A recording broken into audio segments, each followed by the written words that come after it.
scandals, just integrity, honesty, courage, and in true service to all Albertans.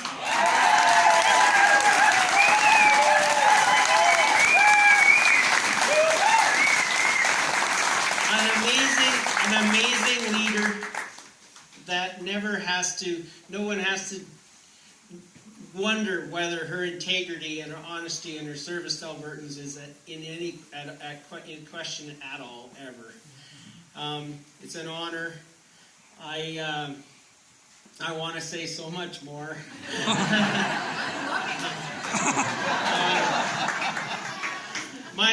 I'll sell just with this last one thing. I think is I am not a political animal, and my last membership was with the PC Party when they used to have Progressive in front of the C, and I don't see that Progressive anymore.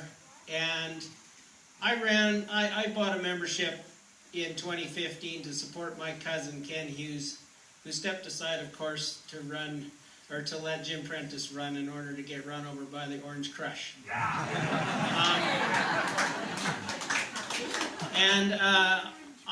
I truly believe Rachel is here to serve Albertans, and she's got a long vision for the future of this province. She's not worried about just this election. She's worried about all of you, and she's doing the best she can for all of us. And I'm there, win or lose, to support her as long as it takes. Thank you very much.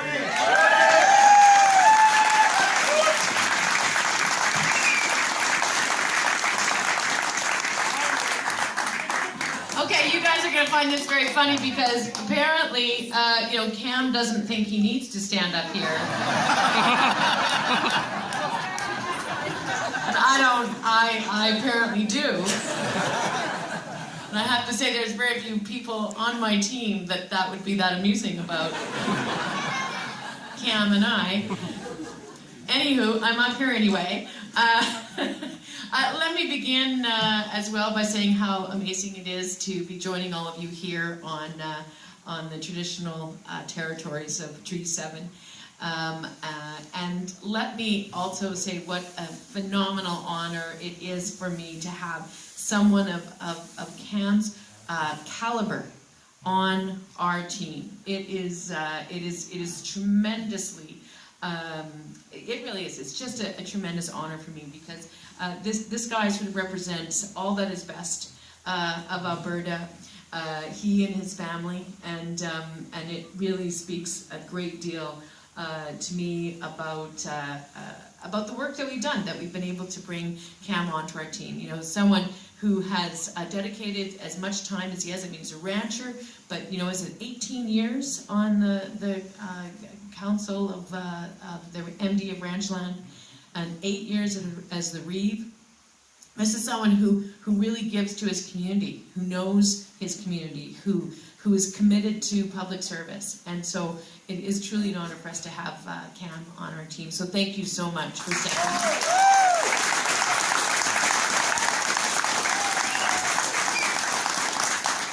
And it's also, it's the picture of what I want our second government to look like. I want our second government to be made up of people just like Cam. People who are dedicated not to serving themselves, but to serving you. And that's what this election is actually about.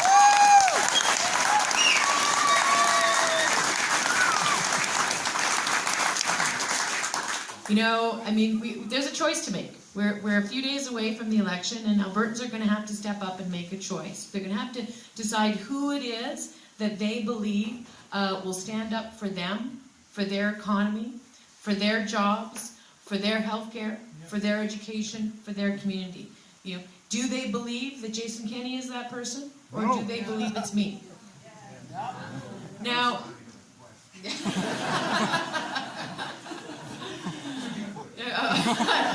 you get that from me? That you there?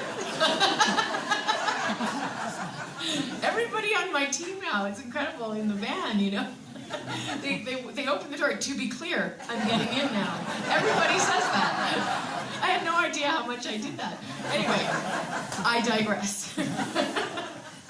But truly, I mean, it really is very, very important. You know, Jason Kenney says he's going to create jobs, but he won't.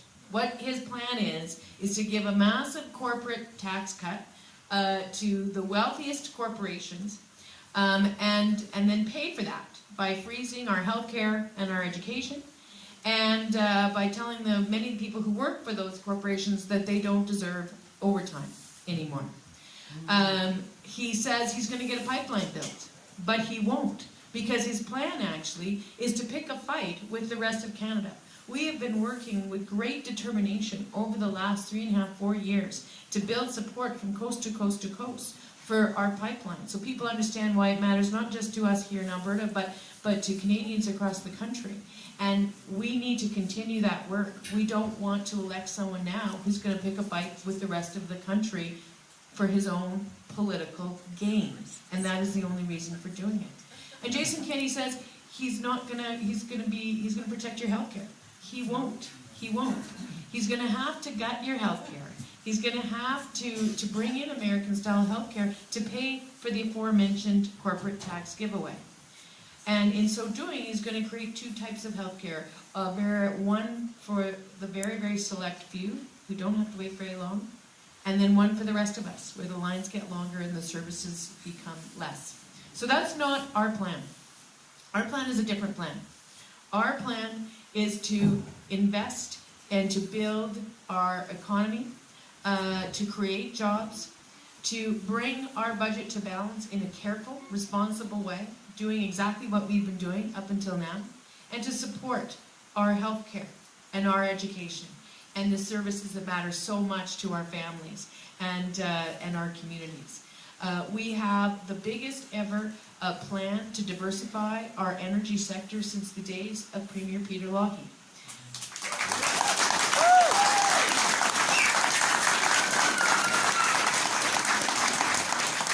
We know that the way to create jobs is by keeping the good work that comes with upgrading and processing and manufacturing and refining our resources that we own, to keep those good jobs right here in Alberta instead of shipping them south of the border. And that's why we have a plan to attract upwards of $70 billion of private sector investment and over 75,000 jobs to do that work. That's our plan. It's very specific. It's attached to good outcomes. That's the way we're going to get it done. And we know it works because we've already started seeing the success of that plan. We're also going to continue to work to get the pipeline built. We're going to continue our advocacy. We're going to continue talking to Canadians coast to coast to coast. We've moved from 4 and 10 Canadians to 7 and 10 Canadians. And we're going to continue to push the federal government to get the job done. We are this close to getting it reapproved and getting shovels back in the ground.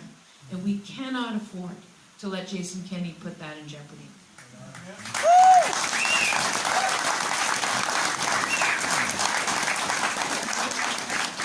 And families, let me just talk for a moment about our plan for families. We want to support our health care. Not only do we not want to freeze it or privatize it, we want to support it. That is why we are investing in reducing wait times for ERs, investing in reducing wait times for surgeries. It's why we've committed to building another 2,000 long-term care spaces across the province. We committed 2,000 last time. We slightly exceeded that. This time we're going to do 2,000 again. And that's why we've made the decision to support our seniors when it comes to helping them pay for their medications. For a very, very long time, seniors have had to pay a copay for their medications. And in some cases, that costs seniors a lot. And it discouraged them. It discouraged them from actually buying the prescriptions that kept them healthy and kept them out of the hospitals. So for some 60,000 seniors, our plan will save them over $500 a year. And that money will be able to go back to them so they can buy their prescriptions and stay healthy and live with the dignity that they have earned as a result of their contribution to this province and who we are right now.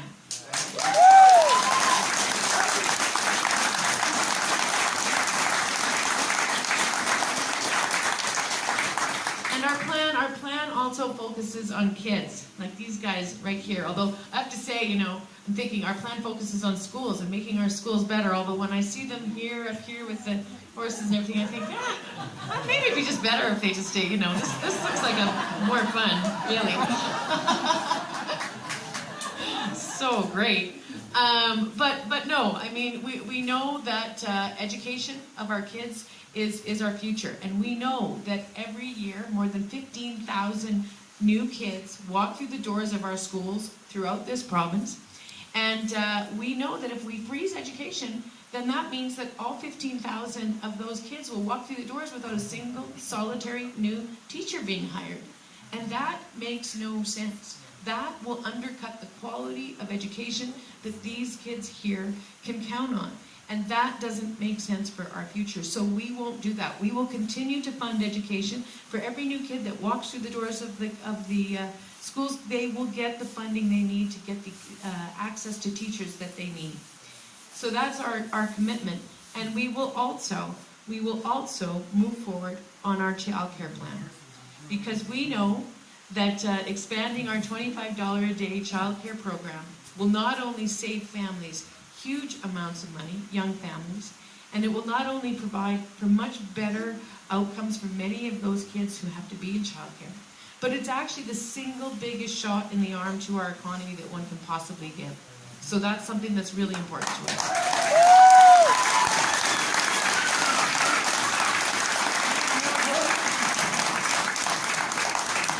I'm feeling right now that I'm being heavily lobbied for I don't know, an equine vacation plan or something. I don't know. Maybe, wild horse